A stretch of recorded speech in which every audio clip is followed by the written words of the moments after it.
তিনি না থাকলে নিশ্চিত আজ ভারতের জনসংখ্যা 200 কোটি ছাড়িয়ে যেত। আর যদি তিনি থাকতেন তাহলে হয়তো ভারত ডেভেলপমেন্টের দিক দিয়ে আজকের থেকে 50 বছর এগিয়ে যেত। আপনি জানলে আশ্চর্য হবেন, এই যে এখন প্রতিটি মধ্যবিত্ত ভারতীয়র স্বপ্ন মারুতি গাড়ি, এই মারুতি কোম্পানির ভিত্তি তিনিই প্রতিষ্ঠা করেছিলেন। বন্ধুরা, আমি কথা বলছি ভারতের প্রধানমন্ত্রী ইন্দিরা গান্ধীর ছোট ছেলে সঞ্জয় গান্ধী সম্পর্কে। আমাদের প্রজন্মের অনেকেই সঞ্জয় গান্ধীর বিষয়ে ভালোভাবে পরিচিত নন, কিন্তু একমাত্র তাকেই বলা হয় ভারতের রাজনীতির দ্য ম্যান অফ অ্যাকশন। তিনি কথা কম বলতেন, কিন্তু যেটা বলতেন সেটা করেই ছাড়তেন। তবে দুর্ভাগ্যজনকভাবে মাত্র 33 বছর বয়সে তার মৃত্যু হয়, আর সেই সঙ্গে ভারতের রাজনীতি ও ভবিষ্যৎ এক অন্যদিকে মোড় নেয়। এই ভিডিওর মাধ্যমে আপনি সঞ্জয় গান্ধী এবং তার সাথে জড়িত ভারতের রাজনীতির অনেক অজানা তথ্য জানতে পারবেন। আর সঞ্জয় গান্ধীকে নিয়ে রিসার্চ করার সময় অনেক জায়গাতে দুটি শকিং ফ্যাক্ট আমার চোখে পড়েছে। প্রথমটি হলো যে সঞ্জয় একবার তার মা মানে ইন্দিরা গান্ধীর গালে চড় মেরেছিলেন, এবং দ্বিতীয়টি হচ্ছে যে সঞ্জয় গান্ধী ইন্দিরা গান্ধীর বৈধ সন্তান ছিলেন না। মানে ইন্দিরার স্বামী ফিরোজ গান্ধী সঞ্জয়ের বায়োলজিক্যাল ফাদার নন, তার আসল পিতা এই ব্যক্তিটি। এখন প্রশ্ন হলো, এই সমস্ত গুজবের পিছনে কি আদৌ কোনো সত্যতা রয়েছে? সেই সব কিছু পরিষ্কার হয়ে যাবে আজকের এই পর্বে, তাই শেষ পর্যন্ত অবশ্যই সঙ্গে থাকবেন। রাজীব গান্ধীর জন্মের 2 বছর পর 1946 সালের 14ই ডিসেম্বর সঞ্জয় গান্ধীর জন্ম হয়। তার প্রাথমিক শিক্ষা শুরু হয় দিল্লিতেই, তারপর সেখান থেকে তাকে পাঠানো হয় দেরাদুনে। ছাত্র হিসেবে সঞ্জয় ছিলেন অতি সাধারণ, তবে ছোটবেলা থেকেই মেকানিক্সের প্রতি তার আগ্রহ ও জ্ঞান দুটোই ছিল। ইন্দিরা গান্ধীর বাড়িতে সঞ্জয়ের একটি স্পেশাল ঘর ছিল, যেখানে তিনি যন্ত্রপাতি নিয়ে রিসার্চ করতেন। তাই স্কুল জীবন শেষ করে তিনি অটোমোটিভ ইঞ্জিনিয়ারিং পড়তে সুইজারল্যান্ডে পাড়ি দেন। তারপর সেখান থেকে চলে যান লন্ডনে। লন্ডনে তিনি রোলস রয়েস কোম্পানিতে বছর 3 ট্রেনিং নেন। সেখানে থাকার সময় সঞ্জয় প্লেন চালানো শিখে যান, পাইলটের লাইসেন্সও পেয়ে যান খুব তাড়াতাড়ি। বিদেশ থেকে ফিরে সঞ্জয় লক্ষ্য করেন যে ইউরোপ আমেরিকার মতো আমাদের দেশে সাধারণ জনগণের নিজস্ব কোনো গাড়ি নেই। সে সময় গাড়ি বলতে ছিল হিন্দুস্তান মোটরসের অ্যাম্বাসাডার, যেগুলো নেতামন্ত্রীরা ব্যবহার করত, আর ধনী ব্যক্তিদের লাক্সুরি কারগুলো বিদেশ থেকে ইম্পোর্ট হয়ে আসতো। আর এই সব দেখে সঞ্জয়ের মাথায় আসে জনতা কার, অর্থাৎ জনগণের গাড়ি। তিনি তার এই আইডিয়ার কথা মাকে জানান। এই প্রস্তাবটি ইন্দিরা গান্ধীর খুব পছন্দ হয়, কারণ এতে এক তো দেশের মধ্যবিত্ত মানুষের গাড়ি চড়ার স্বপ্ন পূরণ হবে, দ্বিতীয়ত শিল্পায়নের দিকে এগোলে দেশের রাজস্ব বাড়বে এবং সেই সঙ্গে বিরাট সংখ্যক মানুষের কর্মসংস্থান হবে। তো সেই মতো 1974 সালে কেন্দ্র সরকারের তরফ থেকে ভারতের নিজস্ব একটি কার ম্যানুফ্যাকচারিং সংস্থা তৈরি করা হয়। সঞ্জয় হন তার ম্যানেজিং ডিরেক্টর। কোম্পানির নাম রাখা হয় মারুতি মোটরস লিমিটেড। এই মারুতি নামকরণের পিছনে একটি গল্প আছে। বজরংবলীর পিতা পবনদেবের অপর নাম মারুত। মারুতের পুত্র বলেই বজরংবলীকে বলা হয় মারুতি। সুতরাং বুঝতেই পারছেন মারুতি একটি পৌরাণিক নাম। সঞ্জয় গান্ধী অত্যন্ত সাধারণ জীবনযাপন করতেন। সুতির পাঞ্জাবি আর কোলাপুরি চপ্পল ছাড়া অন্য কিছুই পরতেন না। কোনো রকম নেশা তার মধ্যে ছিল না। মদ্যপান, ধূমপান, এমনকি পান খাওয়াকেও তিনি অপছন্দ করতেন। তার শখ ছিল দুটো, প্লেন ওড়ানো আর গাড়ি চালানো। তিনি খুব জোরে গাড়ি চালাতেন, বেপরোয়াভাবে অন্য গাড়িকে পাশ কাটাতেন। শুধু তাই নয়, প্লেন নিয়ে আকাশে ডিগবাজি খেতেন। আসলে সঞ্জয় গতিকে খুব ভালোবাসতেন। গতি মানেই পবনপুত্র হনুমান, তাই হনুমানজির নামেই কোম্পানির নাম রাখা হয় মারুতি। যাই হোক, দিল্লির গুলাবিবাগে মারুতির একটি কারখানা তৈরি করা হয়, কিন্তু সে সময় সরকার বেশ কিছু সমস্যার মুখোমুখি হয়, যে কারণে মারুতি প্রজেক্ট হিমঘরে চলে যায়। তবে সঞ্জয়ের সেই স্বপ্ন বাস্তবায়িত হয় তার মৃত্যুর 3 বছর পর। 1983-তে জাপানি সংস্থা সুজুকি মারুতির সঙ্গে কোল্যাব করে মার্কেটে লঞ্চ করে মারুতি কোম্পানির প্রথম গাড়ি মারুতি 800। 70-এর দশকে মারুতি প্রজেক্ট বন্ধ হয়ে যাওয়ার পর ইন্দিরা গান্ধী সঞ্জয়কে রাজনীতিতে টেনে নেন, কারণ বড় ছেলে রাজীবের পলিটিক্সের প্রতি কোনো আগ্রহ ছিল না। তাছাড়া তিনি ছিলেন জেন্টেলম্যান টাইপের লোক। অপরদিকে সঞ্জয় ছিলেন সাহসী, আক্রামক, যে কোনো ঝুঁকি নিতে তৎপর, সেই সঙ্গে দাদার মতোই শান্ত সৌম্য স্বভাবের। এই সব গুণগুলো ছিল বড় নেতা হবার লক্ষণ, আর হলো ঠিক তাই। অল্প দিনের মধ্যে সঞ্জয় তার মাকে পুরো কবজা করে ফেলেন। পরিস্থিতি এমন হলো যে ইন্দিরাকে সামনে রেখে পিছন থেকে তিনিই সরকার চালাতে লাগলেন। যদিও সঞ্জয় তখন অবধি কোনো ভোটে জিতে জনপ্রতিনিধি হননি বা অফিসিয়ালি কংগ্রেস পার্টির কোনো পদেও থাকেননি।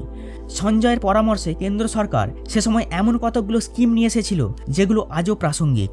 পরিবার পরিকল্পনা কর্মসূচি, নগর উন্নয়ন প্রকল্প, শিল্পায়ন, যুব সমাজকে অগ্রাধিকার, বৃক্ষরোপণ কর্মসূচি, স্বচ্ছ ভারত অভিযান।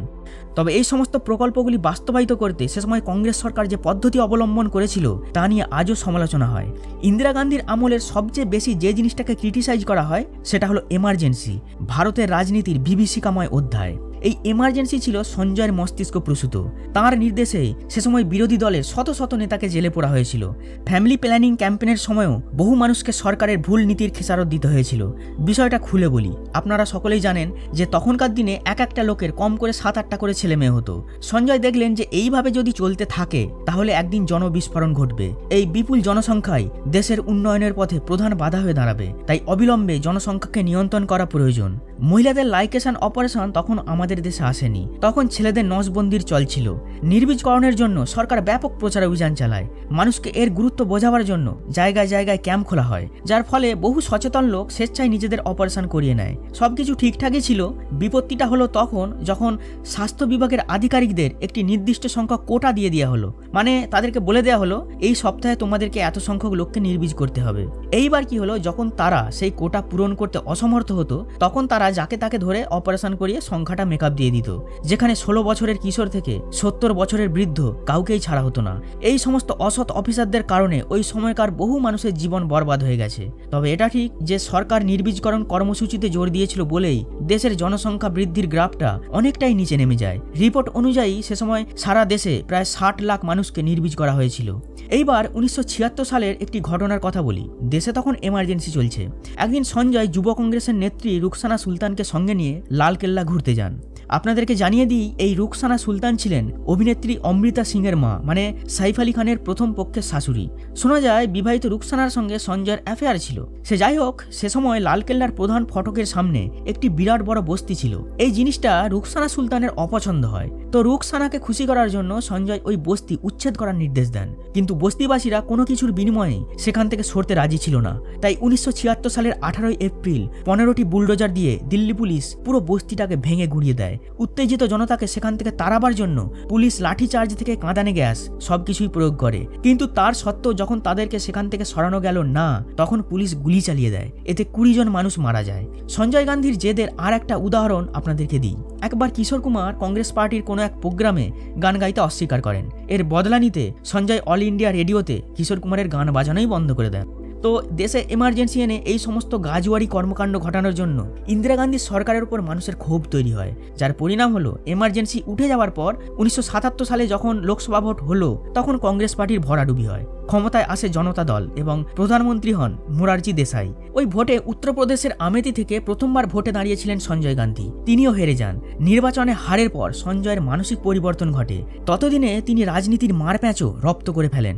বাইরে থেকে কলকাঠি নেড়ে তিনি কিছুদিনের মধ্যেই জনতা দলের সরকার ভেঙে দেন। তার নেতৃত্বে 1980 সালের বিধানসভা নির্বাচনে কংগ্রেস 8টি রাজ্যে জয়লাভ করে। ওই বছরই লোকসভা ভোটে কংগ্রেস পার্টি 377টি সিট নিয়ে পুনরায় কেন্দ্রে ক্ষমতা দখল করে। গতবারের ভোটে আমেথি থেকে দাঁড়িয়ে হেরে গিয়েছিলেন সঞ্জয়। এইবার তিনিও বিপুল ভোটে জয়লাভ করে সাংসদ হন।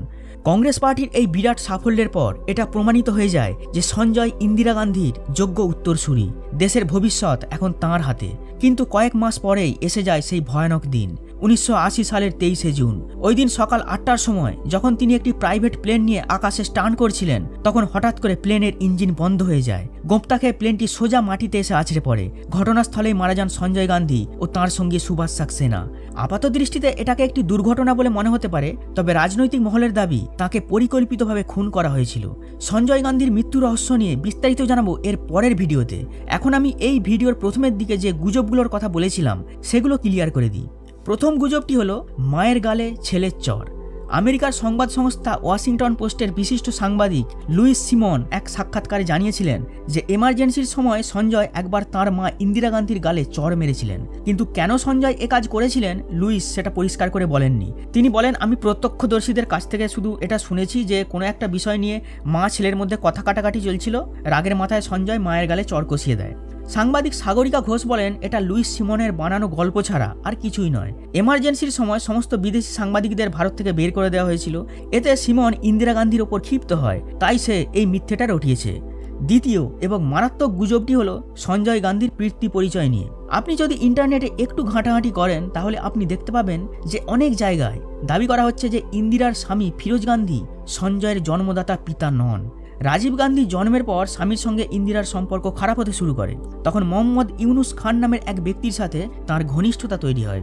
মোহাম্মদ ইউনুস ছিলেন নেহেরু সরকারের একজন ডিপ্লোম্যাট। সঞ্জয় আসলে এই ইউনুস খানের সন্তান। এই কারণে সঞ্জয় মানেকার বিয়েটা ইউনুস খানের বাড়িতে হয়েছিল এবং সম্পূর্ণ ইসলামিক রীতিনীতি মেনে। দেখুন, আমি বারবার করে বলে দিচ্ছি, এটা সত্যি কি মিথ্যে সেটা আমার জানা নেই, সোর্সগুলো এমনটাই দাবি করেছে।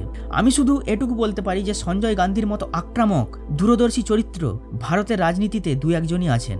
গণতন্ত্রের নাটকীয়তায় তাঁর বিশ্বাস ছিল না। তিনি বলতেন সাধারণ মানুষের পক্ষে যেটা কল্যাণকর সেটাই সরকারের পলিসি হওয়া উচিত, তাতে যদি দেশে 35 বছর এমার্জেন্সি থাকে তাও আচ্ছা। এটা ঠিক সঞ্জয় গান্ধীর মধ্যে এক রকমের স্বৈরাচারী মনোভাব ছিল। সরকারি সচিবদেরকে গালাগালি দেওয়া থেকে চড়থাপ্পড় মারা পর্যন্ত সব রকম অভিযোগ আছে তাঁর বিরুদ্ধে। কিন্তু তবুও এটা মানতেই হবে যে দেশকে এগিয়ে নিয়ে যাওয়ার স্বপ্ন তিনি দেখেছিলেন, তার আকস্মিক মৃত্যুর কারণে যেটা বাস্তবায়িত হয়নি। আপনার কি মনে হয়? কমেন্টে অবশ্যই লিখে জানাবেন। ধন্যবাদ।